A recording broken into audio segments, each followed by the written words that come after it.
Well, hello, everybody, and welcome to your weekly astrological weather. This is your place to get practical guidance for not only navigating, but thriving with the cosmic tides. My name's Amanda Poole-Walsh. I'm the founder of Astrology Hub, and I am here with your favorite weekly weather woman, Ann Ortley. And we're so grateful to be here with all of you. I know that we've been having some wild energy, some intensity.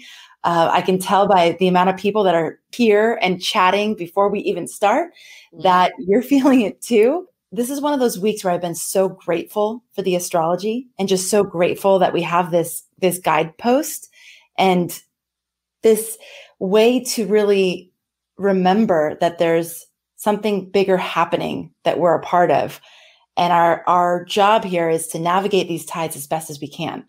And so the information is really helpful for that navigation. So thank you, Anne, for being here with us every week.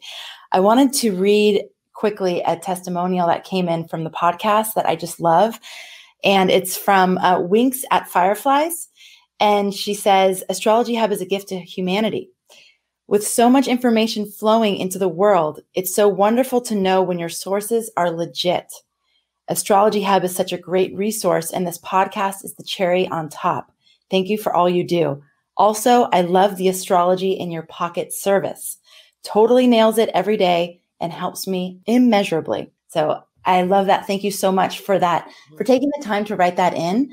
We read all of them, and we can't respond on the podcast. There's no way to respond to you when you leave a testimonial, but thank you so much for doing it. And that's a shout out for you, Anne, with astrology in your pocket. I know this weekend I was like, okay, Anne, what do you got? What's going on? Well, and I got a lovely note this morning from somebody whose birthday it was, and she said, there was the wind. Yeah, yesterday my window was open and there was a huge windstorm. So I recorded it, and then afterwards I always listen to hear what it sounds like, and it was like the wind. So I said to Jamie, "Is that okay?" She goes like, "Yeah." So she wrote, "It's Saturn in air blowing on the sun," and I thought that was a great analogy because the wind is very big this week. So we're going to get a lot of messages and a lot of ideas and that flow of energy. So it's definitely, it's a big week, and the next week too. So you basically want to just know your job is take in information, understand what it means to you, because Mercury has combust the sun, but don't take it personally, and understand it's their story, your story, what's your role in your story, and what are the choices you're making. So it's a biggie, and very potent week this week. A lot of decision making. And then the hammer of Thor we had last week with Venus going through Eris and Pluto. We're going to have Mars and Virgo go through next week on the 14th, 13th, 14th. So it's a big setup, part 1, part 2, part 3. And our job is to go, okay, I'm getting information I need to help me make decisions, because remember, this is the decision year, Uranus square Saturn. We're all being asked. So this week, Sun is going to go through that, and Mercury is going to go through the Uranus Saturn, and they're going to form a T-square, and they're going to illuminate, enlighten, and perhaps irritate, because it is oppositions and squares, but they're going to give you guidance. And remember, when the Sun is in Leo, he is in his rulership. So whatever information you get is designed to teach you, guide you, show you, rather than knock you down. Although you might feel like, wow, that knocked me down. But then when you pick yourself up, you're going to go, oh, I get it now. So it's a kind of an intense week. But it also is understand the illumination. And like the birthday girl, Diane, was, okay, the wind coming in is the wind in Saturn and air blowing knowledge at the fire of Leo. And the answer is yes. So it's understanding that vision of the fire, the vision of your own path, because a lot of times we get distracted by other people's stories. And this is a time to really focus on your own story, what your story is. And we did see it, with the Olympics, with the young woman who said, I can't, I have the twisties where if my head's not right, my body, it won't work well. And I was supposed to do a 2.5 and I only did a 1.5. And we have to kind of integrate those two parts. If you're running or you're swimming, it's fine. But if you do a little wrong thing in the air flying around and you land, not good. So we want to recognize that twisty energy is in the heavens with Uranus squaring Saturn and with the sun coming through and Mercury coming through.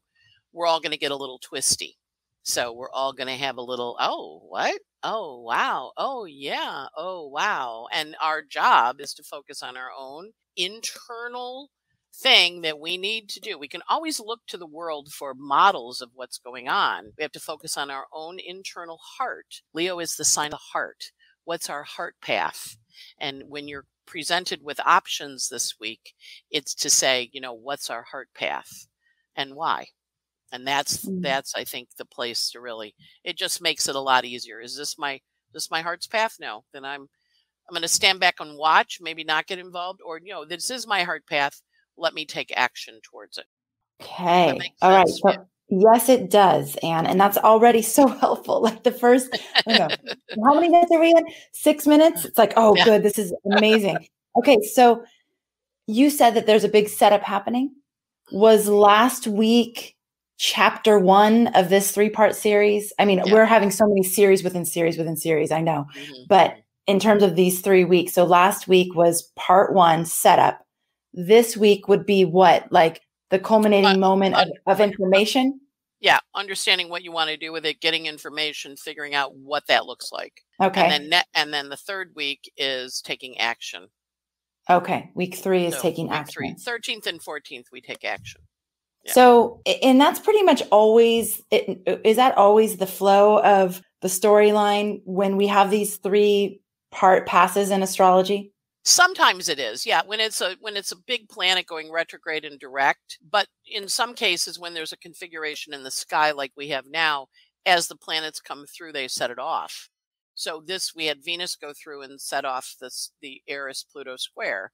And we're going to have Mars come through next week. And then when the sun gets into Virgo and Mercury get into Virgo, they're going to set it off. And when the moon goes through Virgo, it's going to. So this configuration is in the heavens, very intense in the month of August. And as planets get to that degree of forming the hammer of Thor, it's going to go boom, boom, boom. So sometimes it's part 1, part 2. Other times it's here's the information, how you're going to act on it. Now that you've acted on it, what do you think?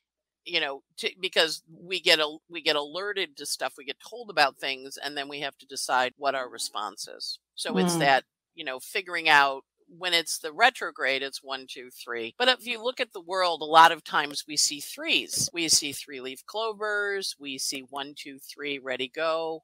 1 for the money, 2 for the show, 3 to get ready and go. We see the solstice stopping for 3 days. When planets do retrograde, they go back 3 times over a point. I had somebody write because his birthday's this week and he's got Uranus on his sun. And I'm like, well, actually here, and here, like understanding when you're going to be asked to make the changes. Right. So the thing that we know because of the Uranus Saturn square, which has 3, that's the one in February, June, and December. This is the part where if you have kind of thought, well, I'm making changes, this is the time frame between now and December to actually do them. And with all the big planets retrograde in the sky, they say go back and revise things till the end of September, and then we're going to roll. So we're in summer recess, but we're really reassessing our lives and understanding what the and to the extent we can control it. Sometimes we can't. Sometimes we just know we're done with that. We're going towards that, or we're not going there anymore. A lot of times Virgo negatively defines. It goes, I don't want that. And you're like, okay, what do you want instead? Because you have to kind of get Virgo, because it criticizes rather than plans. Its default is criticism. So when you get the criticism, you want to kind of go, okay, well, what's the plan to change that? Or how can I change that? And then Virgo engages in its higher form. And it goes, well, you could do this, you could do that, you could do this. There's a whole host of things, So, but Virgo in its lower form is rah, rah, rah, rah, rah, rah. So, yeah. Okay. So, Anne, question for you. Okay. Actually, this question comes in from Kirsten, and I've seen it in several different places. So the question, really wondering if this is a time to work through relational fallout that occurred through the Mars, Venus, Saturn, Uranus transits of a few weeks ago. Yes. I'm hoping for us staying together all. So the question is, is this the right time to really address these things? Or is there a time that she should wait until? No, this is when you're addressing it. Because when you use the word work through, Right. We hear Virgo, right? When we Right. hear Leo, we go, oh my God, I see it. And the Virgo goes, and what's the work? Because Virgo comes after Leo's illumination. It says, so what's the work you have to do to harvest the crops?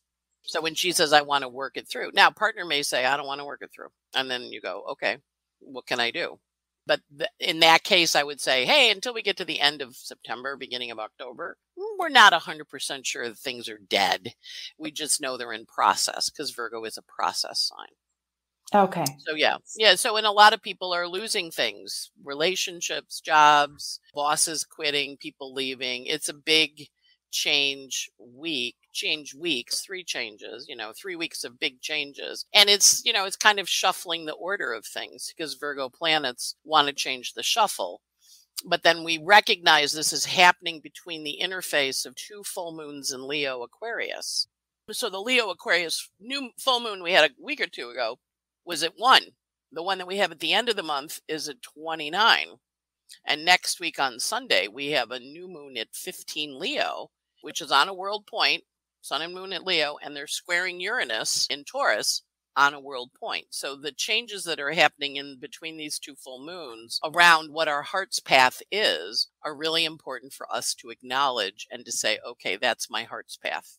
And I have to go towards that heart's path. The Virgo planets are simply adding in well, if you're going to do that, that's going to take some work. And you go, oh, really? And it's like, yeah, you just don't click your fingers and have it happen. Every good Virgo will tell you that. Do you know how much work that is? And the Leo planets are like, well, just do it. They get a little empirical or a little queenly or kingly, and they go, well, just do it. And you go, they have no idea how much work that is because the Virgo knows all the components behind it. Right. What looks effortless when presented, there's a lot of stuff going on that's the compromising details. So this is when we're looking at the compromising details, what it's comprised of, not compromise in a bad way, but what is it made of to get the vision that we want to get. Okay. So one of the things I was thinking with Kirsten's question is just taking in the information you gave us. Is that she's going to get information. She needs to make decisions. She's also needs to keep in mind what is actually hers and what is another person's story. So see if she can do the Virgo thing and get detailed about what that is. All the facts. Right. Yep. But then also holding lightly to the whole thing, knowing that she needs to make decisions and take action right now. And we'll see how things continue to work out by September, October. Yeah. Yeah. But she doesn't need to be in a holding pattern over it. She needs to actually make decisions and take action, but then it may play out this way or it may play out that way. So holding lightly to the outcome of that.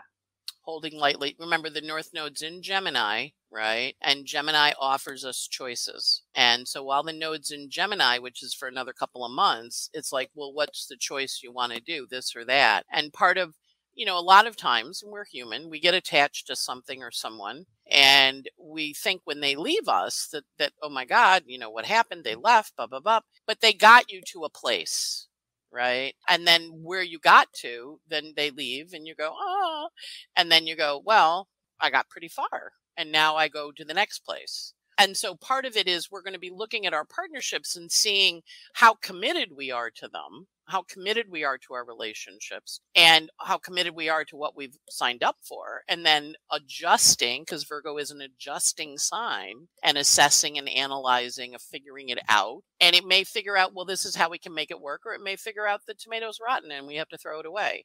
It's not, it doesn't analyze from a perspective of right and wrong. It analyzes from a perspective of usefulness. So is this useful to our soul's path? And sometimes it is, but if you're struggling to stay in a situation where both parties are not looking to stay, then I'm going to say it's probably bailing time. Because you have to have both sides willing to work together. Otherwise, Virgo drops into service mode and she does not serve her own greater good. She serves the other in a sacrificial way.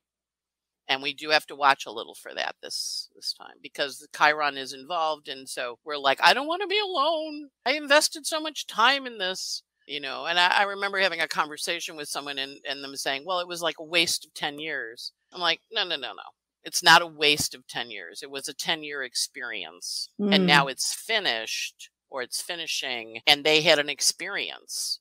Your expectation of what would it mean if it kept going, or because you spent 10 years trying to do it and it didn't happen, that's okay. That was what you chose to do. And now we're choosing again, and we're being asked to choose wisely, consciously, for our own souls, Sun and Leo, greater expression, where we're supposed to express our life. So look at your Leo house. Wherever Leo rules, whatever house Leo rules, you're supposed to be looking at, how am I changing how I serve the world? How am I changing how I express my sun, my purpose on earth, which is your sun sign, to the world, which is the house that Leo rules? And we are being maybe told, maybe that's not your path, but doesn't mean it was a bad thing or a waste of time or any of those words we give on to it. Oh my God, I wasted my time. It's like, no, you chose it. Now you're being asked to choose differently or choose to continue. And both are options. What's right? How willing is partner to get in that cauldron with you and go through the change? Or have you given each other what the relationship was for?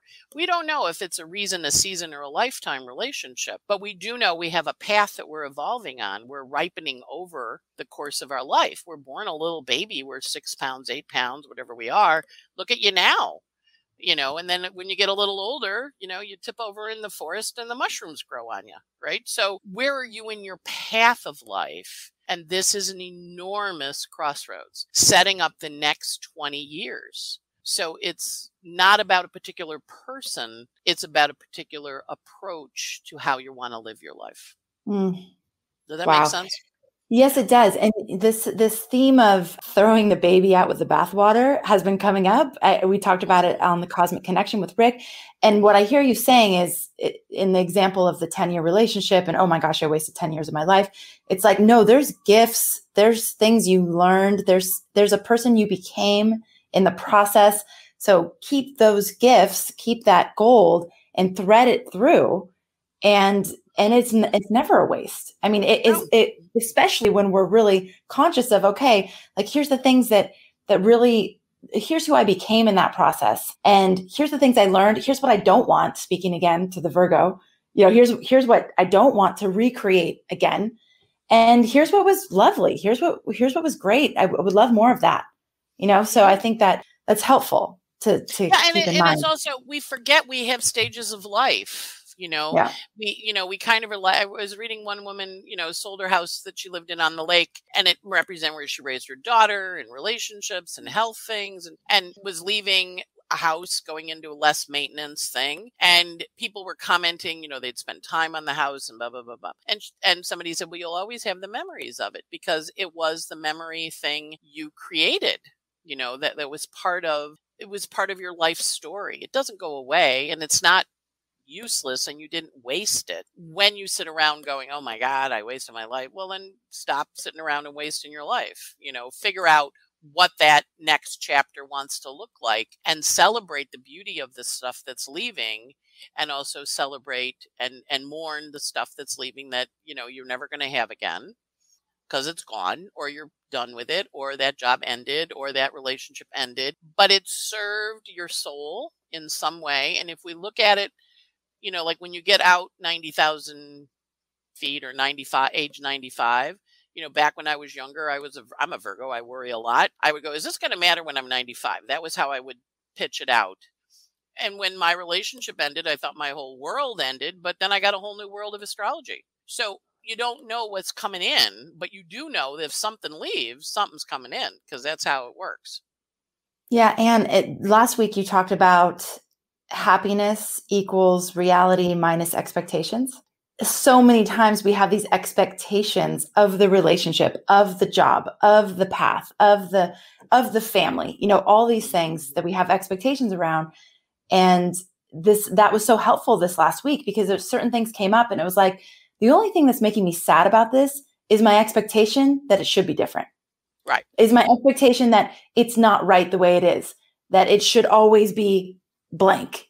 And so I think continuing to remember that saying that you gave us last week, as we continue to navigate this story? You know, what part of this is making it so uncomfortable or so challenging so many of the times is our expectation that it should be different.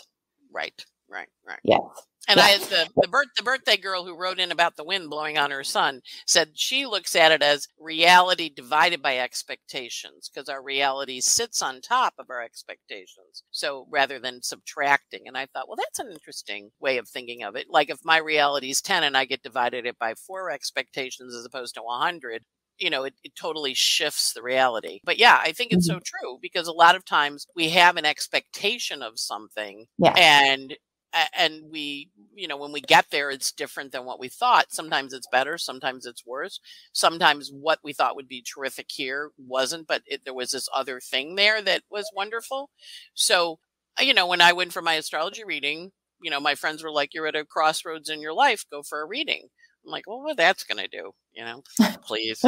my little Aquarian Virgo judgy bit. And I went, and he, you know, and he knew all this thing about this guy I'd spent 14.5 years with. And I was like, how do you know how to look at a book and numbers and know all this stuff? And of course, my Virgo got triggered. I want to know how to do it. My Aquarius got triggered. Like, how do you do that? My Virgo got triggered because I don't want to make the same mistake twice. But it led to a whole other life. Right? So sometimes we don't know what we're getting when we get it. The beauty of astrology is it says, hey, watch, this could be an important time. Right. Because it points out something big's going on. It's like the highlighter on the page, or like the little sticky note on the side going, this page is important. Pay attention. Yes. Okay. And so when we have that, we know, okay, pay attention. So this week is a highlighter week. Because a highlighter week is a good analogy, Amanda. Mercury and the Sun are both going to oppose Saturn, and they're both going to square Uranus. So both of the big guys of change, who are changing our lives, changing our world, are going to weigh in, and they're going to say, yeah, the reason you're having this change, because all of us are having it, it's a worldwide change, started with the COVID, but we're all experiencing it. What is this worldwide change bringing to you personally? And so this week we get the personal part of it, where we're supposed to go, oh, okay, I'm done with that. That's done. Now what's next? What am I turning to look at? And we want to think of Leo, like if you go to theater, the spotlight, you know, they spotlight the person, and then they spotlight the other person, and then they spotlight the third person. So when I was watching Jennifer Hudson's new movie on Aretha is coming out, and Aretha picked her to play her. And so they showed an award that Aretha was winning, and Jennifer went in looking like Aretha, you know, with the white tailored pantsuit, you know, sleeveless. But in the video, they made her black and white. You know, they took away all the color. And I'm like, oh, but back at the song she was singing was when there were black and white TV. And then they turned the color back. You know, Aretha was in color. You'd cut to her in the chinchilla, and then you'd cut to Jennifer, and she's in black and white. I'm like, oh, that's because I watched it a couple times, right? Like, very interesting. And then Jennifer got the color turned back on. So we want to kind of think of the Virgo as the lines, and the Leo as shining the light in what you want to fill in. So get a coloring book out. Get that app for your phone where you can color in the flowers. You know, like you want to kind of think of how you want to color the next chapter, because that's what the Virgo does. It does that analysis part. Whenever we look at really fine designers or hairdressers or makeup artists or people that really do those crafts well, they often have a strong amount of Virgo in them, because they see the shade, the precision, how it works. That Virgo is that shade understanding. I understand that like little subtle change, what it does. And so that's this energy of this next couple weeks. Like, how are you going to shade your life? And some parts are ending, but you know it. And what's next? And I would encourage people to proceed lightly, to hold on lightly, that if stuff wants to go or leave, struggling with it is not going to make it stay. Bending yourself into pretzels, another Virgo thing. Virgos always sit all bent up, like curled up on the couch. Those people that put their knees around their head, Virgo. You know, they don't bend your intestines. It rules the intestines. Your intestine. Don't bend yourself into knots. Look at it and say, what am I invited to?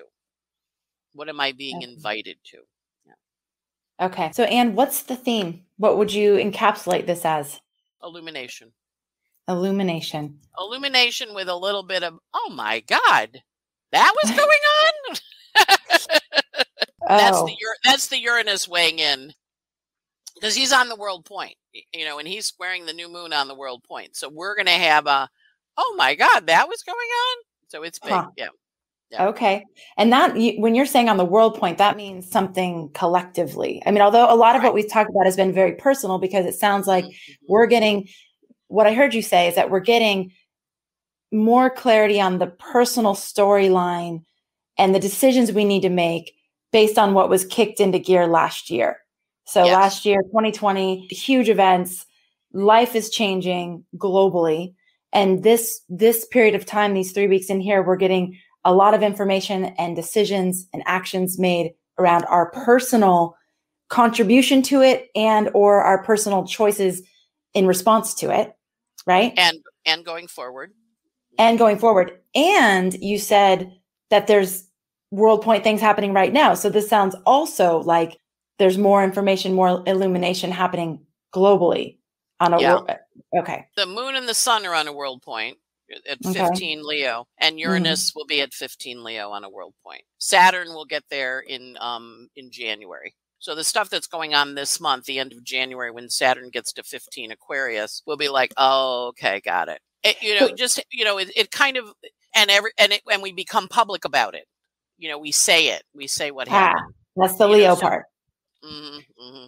So it's a big week for divorces, big week for people leaving, big week for people going, I'm out of here, bye-bye, because they're seeing something and they're going, I don't want to do this anymore. And it doesn't have to be mean. It just has to be, this isn't working for me. This worldview I find hard. I want to change. And sometimes we're in a situation where we're very frustrated by the worldview of the person we're dealing with. And we keep compromising and bending to their worldview rather than holding our own because it's easier, or they win all the time, or they whatever. And this is when, the Eliza Doolittle scene and, in the Pygmalion, where she's like, I'm not doing it like that anymore. I have passed you. I understand it. I get it. I went past you here. And that's okay. That's what we're supposed to do. We're supposed to evolve. And sometimes people don't want to evolve. They want to stay stuck. They like being stuck. So if they like being stuck, you can't get them to change. But if you continue to enable them, they will stay stuck. And what's happening is a lot of people are going, I don't want to do that anymore. I want to go do my own thing. And my thing looks like this. No regrets. Just, I want to go do my own thing. And it looks like this. And if you want to come with me, that's great. And if you don't want to come with me, that's fine too. I'm good either way. And even if you're not sure, you will be good either way. Yeah. You will be good either way. That's so good. Because the sun and Mercury are in Leo. So they're saying, hey, this is your path, babe. That other stuff is nice, but that's not your path.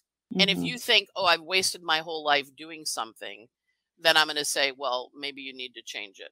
Because now is the time when the universe says, change is here. You do not have to continue to do it the way you have always done it. Katie says, that is exactly what happened with a 23-year friendship I had, came to an end a few weeks back. I was thinking of the same thing as you were speaking. There's so many friendships, family relationships, and ties that are ending. There's so much worldview, so many worldview differences. And people, feeling bullied to accept another person's worldview and or remaining silent because they don't want to express there's all this happening. And I have a friend who was going through this with a friend, and I saw the texts that were going back and forth, and I was like, oh, wow. I mean, that's hard. That's harsh to hear. And what is your truth? What is your truth? And is it okay for you to walk away from this? I know this person's been in your life for a really long time, and this is definitely a crossroads for you. You can either just accept that you don't see the world the same way and just accept that if the other person's willing to accept that about you, or you need to leave. You need to make a choice to be in other energy that is more supportive of the way that you want to live your life. So this This is happening all over the place, and all it's over. really hard for us because we love these people, the people that have been in our lives. Like, but again, I think sometimes it comes back to this expectation thing. Like, just because I've been friends with you since college, or just because you're my sibling, or you're my parent, then it should be this way. Right. So again, we're bringing these expectations of what it should be, and that's making it even harder for us to accept the reality of where it's at right now. And it's okay. It's also when you look at something and you realize this has been a pattern for years and years and years, Yeah. the dynamic that was set up, the Sun and Mercury and Leo go, I don't want that dynamic anymore. And the Mars and Virgo answering to Mercury in the sign of the Sun go, I want this dynamic. I want a difference. And so I would just say negotiate with kindness, negotiate with grace. You don't have to, but with the hammer of Thor, you might feel like swinging a hammer and knocking them off. There's knocking them out because you're, but the better way to handle it is to go, okay, I get it. My reality is this, their reality is that. And my reality is my reality divided by expectation. What do you have to do to make yourself happy? Or subtract expectation? What is happiness? And remember the Constitution, or the Declaration of the pursuit of happiness. Will that make you happy? And sometimes the answer is no. It'll never be happy. And then it's like, okay, go carry that grudge. Or other times it's like, what would make me happy is really not to have to deal with this again. Well, then put it down. And let it, every time it pops up and you start going, that little gerbil brain in your brain say, I thought we were putting this down. Put it down. We have choice, which we forget because Virgo is the sign of habits. So it's a great time to break habits because Virgo's saying break that habit into a million pieces. It's also a great time to look at our habits and understand them. Our habits in relationships, our habits in how we react to people. Because we're having Uranus square Saturn, we're wanting to change our structures. We're trying to get a different structure than we had before. And we have to be creative in how we do it. And when we are creative, then that works. And if we're not creative, we're going to be really frustrated and angry and mad. And those are secondary emotions, but underneath is the desire for change. So that's the space to go. Well, what can I change? That whole serenity thing. And if I can't change it, then I'm just going to go do my own thing. I'm not going to worry about it. Yeah. Okay. Question for you, because this came up last week on the Cosmic Connection as well. I'd love to hear your thoughts about it. Rick shared his thoughts last week. So any of you interested in what Rick had to say about Lionsgate, you can check out last week's Cosmic Connection that we just did. So what are your thoughts on Lionsgate? Is this an astrological configuration? Does it have another kind of significance or not, in your opinion? Yeah. It has a configuration astronomically, meaning what the planets are doing in the sky. It has a configuration numerologically, because numbers are, one of the primary, when you look at the Gnostic predictive techniques, palmistry, numerology, astrology, there's a bunch of techniques that we look at as a way to kind of see how the world works. So the Lionsgate is the month of August, and then the 8th day of the month. And so what you're doing when you're doing that on a numerological level, and back in 1988, there was this harmonic conversion thing that everybody got all excited about, with the idea you're going to meditate on it. But what happens when we get to, remember, the universe also moves, the solar system moves back a degree. So there's a cross quarter date, 15 Leo, which I've said is a world point. It actually is a cross quarter date. In the tradition of when the Catholic Church came up, they took over a lot of the pagan holidays. And one of them, the August 8th, was given to the Assumption of the Blessed Virgin. She went off to heaven that day. But it also is it's a harvest date because it's halfway between spring and fall. And those are the cross quarters. There's Candlemas, there's Samhain, there's Beltane, on the mark. So we have a little shift to the precession. So we're looking at a date for manifesting. And if you think of it as it's the sun's date, the sun on the world point, now in this case, it is actually going to be on the 8th. It's going to be at 15 on the 8th. When the new moon happens on next Saturday morning, it is that same day, 888. So what you're doing is you're harvesting power of creation down to earth. it gets a whole lot of extra stuff thrown onto it, which is cool. It will also represented back in older times before the precession of the equinox, heliacal risings of things that marked big times for the culture, like some of the pyramids and some of the, some of the monoliths that are around that are aligned to the lights.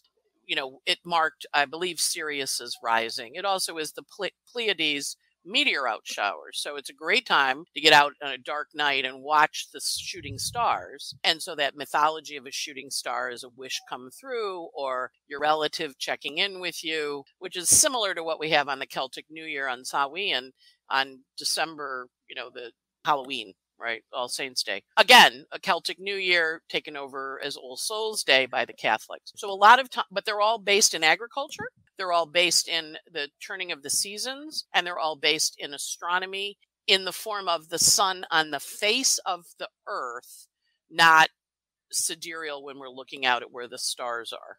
So the siderealists aren't going to look at this as a big day, but for the tropical zodiac folk, which trace the sun, Trope is the sun, across the face of planet Earth, this is a marker of a halfway point between summer, the solstice, and the equinox. So it's halfway down from the top of the Tropic of Cancer in the Leo section. So it's big. I meditate on it. It gets a lot of hype with the internet. So, but it does have an astrological and an astronomical basis. That's where it comes from. Okay, great. Thank you. That makes sense. Yeah. It does, and the idea is if everybody else is meditating on world peace and that's whatever powerful. they want, hop in and meditate. I have a group I went to Italy with, and we always have a meditation on the new moon, right? So I always put what I want, and everybody puts what they want, and we meditate on everybody's desire list. That's so nice. Yeah. Awesome. Okay. So Anne, any other aspects that you want to bring up? I mean, we've talked about a lot, but are there any other aspects that we should be the other one that's big is Juno is stationing this week, and she has been traveling retrograde. So she stations on August 2nd at 8 Sagittarius, and then she hits the nodes of fate on the 8th, 8-8. Right. So Juno, as the planet of relationships and partnerships, she's been traveling retrograde. So she's been traveling with the South Node for a while now. And she's stopping and going to leave the South Node and go forward. So this makes this next couple weeks very big for relationships, like South Node, like bye-bye, they're leaving, they're changing, they're going away. So her stationing right on the South Node this week is definitely a big relationship shift. Now she's in Sag, which is what's your bigger vision of relationships. She was in mythology. She was Jupiter's wife, or Zeus's wife. I never remember between the Greek. But anyway, she used to hunt down the women that fooled around with her husband and gave him a hard time. But she also is why we get married in June, because she rules the brides. She rules the traditional relationships of things. So her stationing on the South Node, and then on the 8th, on the new moon in Leo, plunking her little butt into the South Node, releasing node, it either brings in something really big or out the door it goes. And I've seen Juno on the South Node bring in big things. I've seen Juno on the South Node kill, stuff goes, you're done. She takes a while. She takes about 4 years to go around the zodiac. Interestingly, when my father died, he started to die on my mother's birthday, right? She had died on the day before his. When he actually passed, he had Juno on the South Node in his natal chart in Scorpio. And Scorpio moon hit that South Node, which is very common death point. Progressed moon, transiting moon hits that node when you're trying to figure out when they're actually going to go. But I looked at his chart a lot. I'm like, oh, wow, he's got Juno on his South Node in Scorpio. So he's going back to his dead wife. Wow. And didn't he die right as that moon hit that South Node, Juno? Which happens once a month, but when you're ready to go. But this is big because she'd been hanging out with the node for like months now. And every time, something goes over it, we get Facebook posts, my pet died. Oh, I just got, my friend just got some kittens. Bob, it's like in or out, new relationships in, new relationships out. but it's relationship shift change this week because Juno stops, and she stopped now today, and she says, look at your relationships. Are they what you want? And then she dives into the South Node on the 8th, and she goes, keeping it, getting rid of it. And could that be a doubling down too for people Yes. who are like dating? Maybe it means they get engaged, or they like, they get even more committed. So it's just, what you're saying is it's a change point. Doesn't always mean that you're breaking up. It could mean that you're actually getting more serious. And then Penny asks, could this be new relationships coming in? And I heard just heard you say yes, that it's that too. There was a while back, I taught a class and I had a bunch of astrologers, and 3 of them had met their partner on the same Friday night in August. Yeah. And so we pulled the chart, and of course it was Juno on the Node of Fate. So they all 3 pulled in partners. Wow. Okay. One got married, one didn't get married, but they bought stuff together, and the third one had a baby. So I was like, all right, well, they all have, they've all committed to this person, and they all showed up. They all had a first date that Friday night. So that's encouraging you to get your little butt out either on the 2nd or the 8th. 2nd or the 8th. Okay, mark that down, everybody. Okay. If you're looking for love, get your little butt out there. Yeah. Yes. Okay. All right. So what we have this week is a theme of illumination with, oh my God. Oh my God. That's what's been happening. Oh my God. So this illumination, and there's a little bit of a shock to it or surprise to it. Yeah.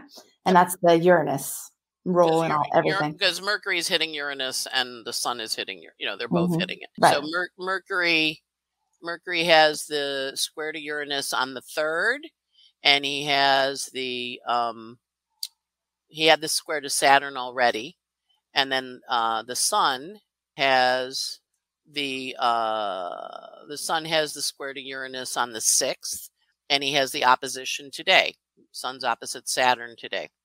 Mercury had it on Sunday. Yeah. So it's like seeing things and going, okay. And then the other part is Venus has in Virgo, she's got a little trine to Uranus. So she's going to go, oh, I know you have a little headache. Come on over here. I got some aspirin for you. So she's going to try and fix it after she's set off that hammer. So she's got a little compassion and caring for you. So go hang out with her, and she'll go, come here. They're there.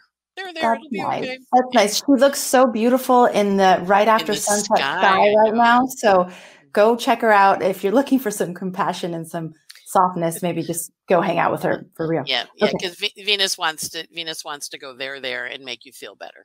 Okay. And we have, last week was the setup. So we have a 3-part story unfolding. Last week was the setup. Pay attention to the things that were coming up, the different storylines that you were working with. And this week is going to be a week of deciding what to do about that, whatever that was. Gathering information and continuing to decide. Yeah, exactly. And then next week is going to be when we actually start to take action. That's when Mars he sets off the hammer of Thor. He gets the trine from Virgo, from Uranus, and he takes action. Okay. So in addition to illumination, the other word that you used was irritation. That there couldn't be this sense. It was funny yesterday. My daughter's like, Mama, what's wrong? I was like, I don't know. I'm just kind of irritated. Like, I'm just irritated. Everything feels irritating. So we might have more of that. Yeah. Mm-hmm. Right. Well, that's the Mercury Saturn. You were like annoyed. Yeah. You're the moon. No, your moon's in Gemini. So everybody was annoying you. Well, and there was nothing in particular. It was just like, I love when Rick talks about the mosquito in the tent. It felt like that. It was just like the mosquito in the tent. It was like, I'm just kind of irritated. Nothing specific. Right. Okay. So wind blowing through, like we can keep this image of the wind blowing through, and that's knowledge. Pay attention to where you're distracted by other people's stories. Yes. There's a twisty energy to the week. So some twists and turns, some ups and downs. As this is all happening, focus on your heart, on what you want. What is your heart's path? Right. So there's a lot of options potentially, but what is your heart path and why? So be cluing into that. We're going to be revising things until the end of September. We have the Lion's Gate, which is 8-8, which is an opportunity for you to do some manifestation, some meditation. This is a harvest time. There's a lot of creative power if you want to tap into that. We have the Virgo energy is still really strong. And this can be basically showing you what you don't want. Like, oh, okay, I don't want that. It's not necessarily going to help you highlight what you do want, but sometimes in showing what you don't want, you do get clear on what you do want.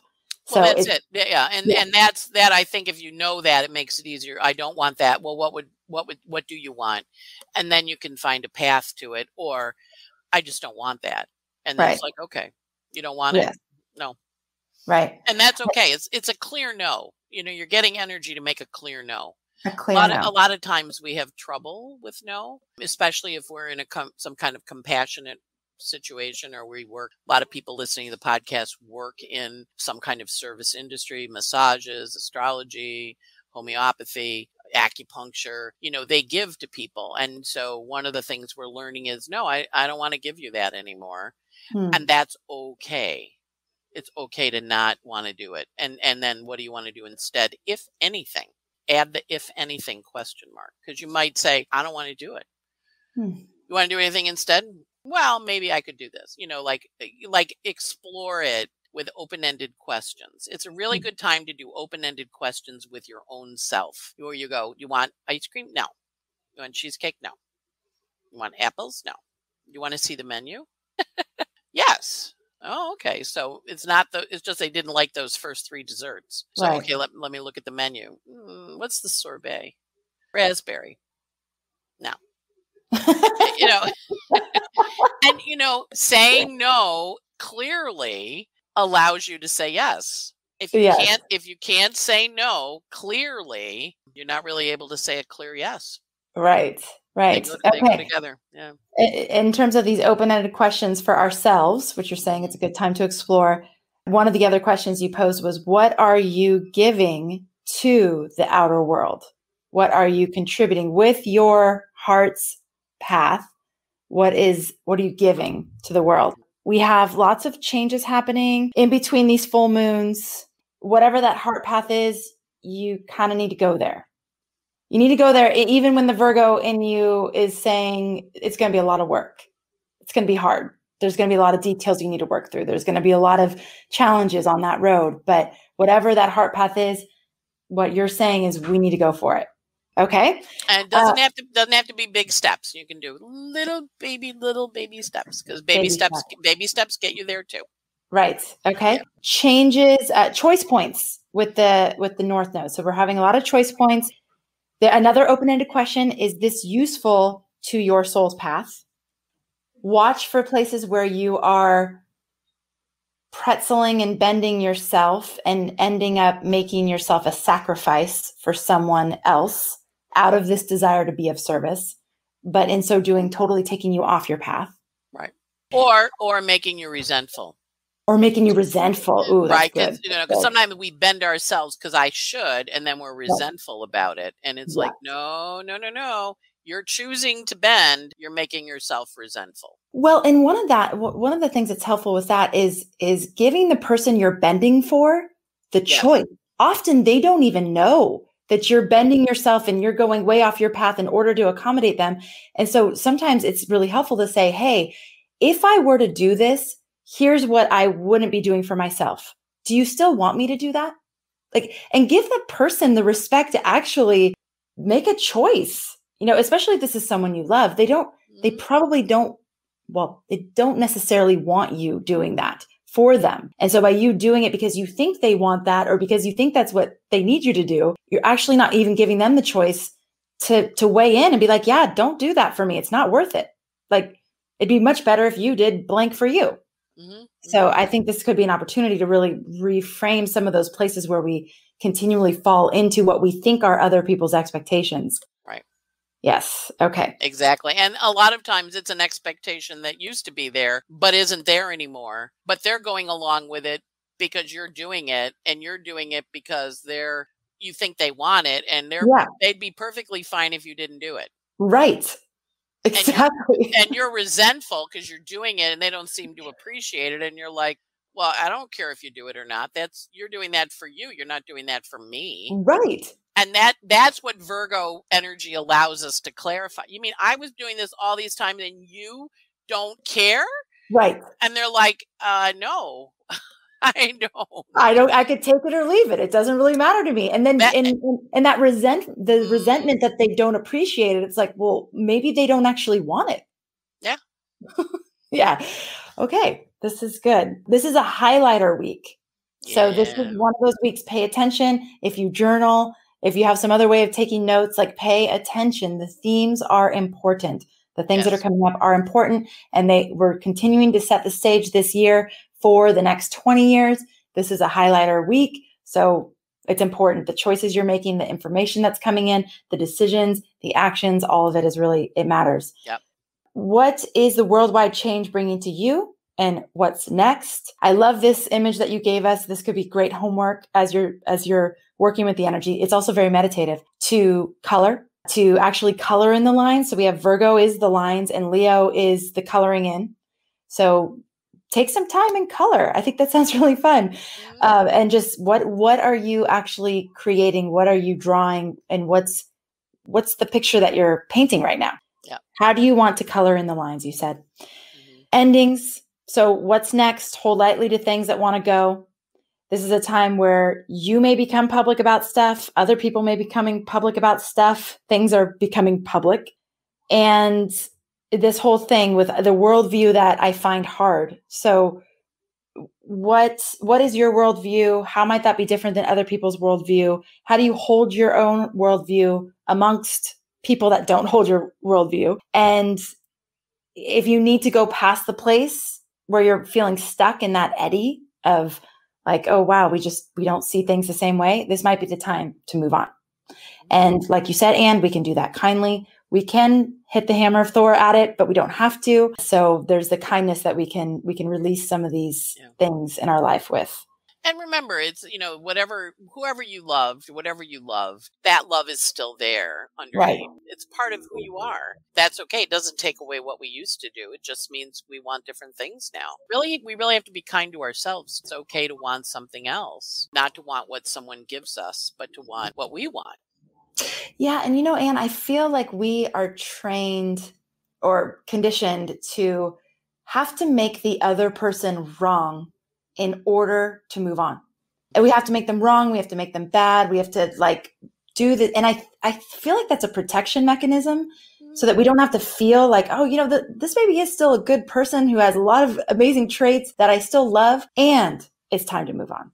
And so I think noticing where it's like, oh, well, that's a bad person, just putting them into a category so that you feel like you can move on. It's like, well, maybe it doesn't have to be so extreme. Maybe it's just hey, we just don't resonate anymore. And that's okay. It doesn't make them bad or wrong. No. And sometimes what you came together to create is finished. And that's okay. Because then that was the purpose of the relationship, was to create that. Yeah. Because that's why you came together. So one of the things I did, we buried my dad last week. And one of the things I did, I hadn't looked at their charts in a really long time. I pulled them up. And they both had Ceres on the South Node. So there was a Ceres node connections, which were very much about, we're going to make kids together. And we're going to raise and grow things together, which is what their life was. My sister, the last call my mother got was my sister had a job. And she said to my dad, we raised them. They're done. They're all gainfully employed, educated, out of the nest. And we did it. We did it. And that was her job with him. So, so that's the other part. Use the astrology to help you understand what your job was with the person. Because then when that job is finished, then there's a natural transition time in the relation that the chart will show you. Well, and again, this comes back to these expectations. I know for myself with my divorce, the expectation that we should stay together forever was what made that transition hard. But then the reframe of, okay, we came together, we created this beautiful children, we had a beautiful life. And that part of our relationship is over. But what's the next part? So now we're co-parenting. We're friends. He's like a brother to me. And it's like, wow, it just evolved. It changed. It doesn't mean that the thing was a failure. It just changed. And now could it be better than it was before? I would say yes. So I think, yeah, there's so much here for us to play with. Okay, so this is a time of breaking habits. So changing the structures and be creative with it. So that structures are changing. It's time to be creative with how they're changing. And then this, you've highlighted many times in a lot of different ways that this is a huge emphasis on relationships. All right, couple things before we sign off. We have Rick's chart reading course, a chart reading extravaganza starting this Thursday. So he's going to be doing live chart readings for 2 students every Thursday in August. And he's going to be instructing you. He's going to be saying, I see this in the chart. I'm saying this to the client. And here's why I'm saying it. Here's the configuration in the chart. Here's the aspect I'm looking at. Here's why I'm even highlighting this. Here's why this is important to look at. So if you would like to watch Rick do live chart readings in a very instructional way, and this is none of it scripted, so it's all going to be on the fly. And he keeps saying that's where the magic happens, and we never know what's going to happen. The person's going to be there giving feedback saying, yeah, that's true, or no, that's not true, or yeah, here's the story that goes with that. So if you'd like to join us for that, it's going to be really exciting. This starts on Thursday. So it's astrologyhub.com/charts. Check it out. And that'll be fun, right? Someday we got to do that with you. I'm game. I'm game. All right. And then for those of you who have not yet opted in for Astrology in Your Pocket, this might be a really great time to do it. This is where you're getting feedback. You're getting live transit alerts via text or email, depending on which service you sign up for. And so you're getting to know what's happening. So we talk high level on this call every week. But then as the things are happening throughout the week, you'll get alerts about that. And you get a daily audio from Anne. This is one of the best parts. And even if you don't listen every day, even if you only listen on the days where things are hard, it can be so just supportive to have Anne saying, here's what's going on. Here's why things are feeling the way they're feeling. So if you want to check that out, you can. There's no contract. And it's astrologyhub.com/pocket. If you're in the US or Canada and you want them via text, astrologyhub.com/pocket. If you are international and you would like to receive them, the only option we have right now is email. And you can do that through astrologyhub.com/pocket email. Is that right? Please, Jamie, confirm. astrologyhub.com/pocket email. And that's for international and or if you prefer email. All right. Sending you a huge astrology hug, everybody. Thank you so much for being here. Thank you for tuning into this episode. And thank you, as always, for making astrology a part of your life. And thank you so much. You're the best. Hi, I'm Rick Levine, and I'm so excited to be offering you the chance to study with me during our live chart reading practice month here at Astrology Hub. This course consists of 4 live sessions, each 2 hours long, where I'm going to be looking at a handful of students' charts live and demonstrating how to read a birth chart while actually receiving feedback from the designated clients in real time. This is astrology in action. This is where the rubber meets the road, and you'll be right there with me as I navigate the unique dynamics of these individuals' charts. The sessions will be streaming live every Thursday afternoon in August at 5 p.m. Pacific, that's 8 p.m. Eastern Time, and you can enroll now at astrologyhub.com/charts. Oh, and by the way, you'll have the opportunity to submit your chart data for consideration to be one of those that will be read live during the sessions. Again, that's astrologyhub.com/charts. I hope to see you there.